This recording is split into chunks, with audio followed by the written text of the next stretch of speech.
DJ Duvvada Jagannatham cinema విడుదలై ప్రపంచాన్ని సృష్టిస్తోంది. తెలుగు రాష్ట్రాల్లోని ప్రేక్షకులను ఉర్రూతలొగిస్తున్న ఈ చిత్రంపై నాన్ మెగా ఫ్యామిలీ ఫ్యాన్స్ విషం కక్కుతున్నారు. చిత్రం అస్సలు బాలేదంటూ సోషల్ మీడియాలో విష ప్రచారాన్ని తెరలేపారు. నెగటివ్ టాక్ ను తీసుకొచ్చేందుకు శతవిధాల ప్రయత్నాలు చేస్తున్నారు. ఇందులో భాగంగా డిజ్లైకులు, సినిమా బాగోలేదంటూ కామెంట్స్ పెడుతున్నారు.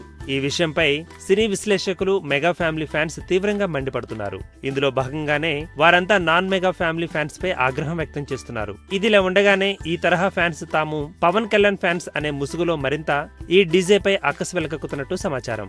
నిజానికి మెగా ఫ్యామిలీకి చెందిన బన్నీ, పవన్ కళ్యాణ్లకు ఎటువంటి పొరపచ్చాలు ఇంతవరకు లేవు, ఇక భవిష్యత్తులోనూ రావు. ఈ విషయం అందరికీ తెలిసిందే. వారికే లేని భేదాలు, భేదాభిప్రాయాలు మిగిలిన వారికి అవసరమా అనే టాక్ ఒకటి సర్వత్రా వినిపిస్తోంది.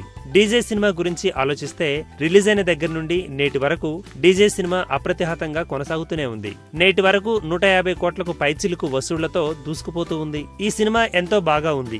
బ్లాక్ బస్టర్ సినిమా 120 కోట్లు దాటాలి. ఆ లెక్కన 120 కోట్లను దాటేసింది డీజే. ఇక విదేశాల్లో బాలీవుడ్ సినిమా సల్మాన్ ఖాన్ నటించిన ట్యూబ్లైట్ కు డీజే గట్టి పోటీనిస్తుందని తెలిసిందే.